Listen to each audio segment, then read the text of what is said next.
ಎಲ್ರಿಗೂ ನಮಸ್ಕಾರ. 1993 ನಮ್ಗೆ ಇಲ್ಲಿ ಅಪಾಯಿಂಟ್ ಆಯ್ತು. ಗೌರ್ಮೆಂಟ್ ಟೀಚರ್ ಆಗಿ ದೊಡ್ಡಗಿರ್ಕಿ ಗ್ರಾಮಕ್ಕೆ ಬಂದೆ. ಸತತವಾಗಿ 13 ವರ್ಷ ಇಲ್ಲಿ ಕೆಲಸ ಮಾಡ್ತಾ ಇದ್ದೆ. 13 ವರ್ಷ ಕೆಲಸ ಮಾಡ್ಕೊಂಡು 2006ರಲ್ಲಿ ಇಲ್ಲಿಂದ ಟ್ರಾನ್ಸ್ಫರ್ ಆದ ಲಿಂಗಾಪುರಕ್ಕೆ.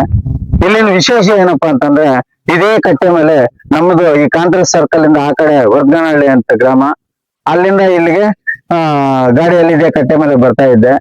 ಇಲ್ಲಿ ನೋಡಿದ್ರೆ ಕಾಡ್ ತರ ಇತ್ತು, ಅವಾಗ ಕಾಡ್ ತರ ಇತ್ತು, ಏನು ಇಲ್ಲ. ದೇವಸ್ಥಾನ ಮಾತ್ರ ಏನು ಚಿಕ್ಕದಾಗಿತ್ತು. ಆದ್ರೆ ಈ 4-5 ವರ್ಷದಿಂದ ಇಲ್ಲಿ ತುಂಬಾ ಇದರಲ್ಲಿ ದೇವಸ್ಥಾನ ಅಭಿವೃದ್ಧಿ ಆಗ್ತಾ ಇದೆ. ಇಲ್ಲಿ ಭಕ್ತಾದಿಗಳು, ರಾಜಕೀಯ ವ್ಯಕ್ತಿಗಳು ಎಲ್ಲಾ ಬಂದು ಇಲ್ಲಿ ಅಯ್ಯಮ್ಮನ್ನ ಕೊಂಡಾಡ್ತಾ ಇದ್ದಾರೆ. ಇಲ್ಲಿ ಮೊನ್ನೆ ಒಂದು 2 ತಿಂಗಳಿಂದ ಬಂದ್ರೆ ಏನೂ ಇಲ್ಲ. ನಿನ್ನೆ ರಥೋತ್ಸವಕ್ಕೆ ಬರ್ಬೇಕಾದ್ರೆ ಅದ್ಭುತವಾದ ವಿಗ್ರಹ ಸ್ಥಾಪನೆ ಮಾಡ್ತಾ ಇದ್ರು.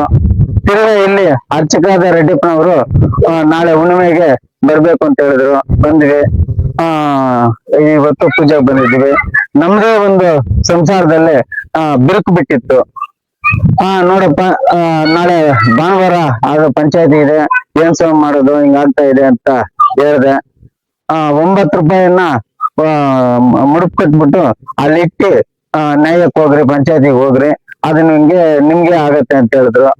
ಅಲ್ಲಿ ಎಲ್ಲ ದೊಡ್ಡ ಹೈಕೋರ್ಟ್ ಲಾಯರ್ಗಳೆಲ್ಲ ಬಂದಿದ್ರು ಪಂಚಾಯತಿಗೆ, ಕುತ್ಕೊಂಡು ಮಾತಾಡಿದ್ರು. ನಮ್ಮ ಕಡೆ ಏನು ಒಂದು ಕಿಂಚಿತ್ತು ತುಪ್ಪು ಕೂಡ ಬರ್ಲಿಲ್ಲ, ಎಲ್ಲ ಆ ಕಡೆದೇ ಆಯ್ತು. ಅಂತ ಮಹಿಮೆ ಇರ್ತಕ್ಕಂಥ ಕಾಟೇರಮ್ಮ ತಾಯಿ ಎಲ್ರಿಗೂ ಒಳ್ಳೇದ್ ಮಾಡ್ಲಿ, ನಮ್ಗೆ ಒಳ್ಳೇದ್ ಆದಂಗೆ ಈ ತಾಲೂಕಿನ ಪ್ರಜೆಗಳಿಗೆ ಎಲ್ರಿಗೂ ಒಳ್ಳೇದಾಗ್ಲಿ ಅಂತ ಹೇಳ್ಬಿಟ್ಟು ಆ ಕಾಟೇರಮ್ಮ ತಾಯಿ ಪಾದಗಳಿಗೆ ನಮಸ್ಕಾರ ಮಾಡ್ಕೊಂಡು ಹೇಳ್ತಾ ಇದ್ದೀನಿ. ಜೈ ಹಿಂದ್, ಜೈ ಕರ್ನಾಟಕ. ಮತ್ತೆ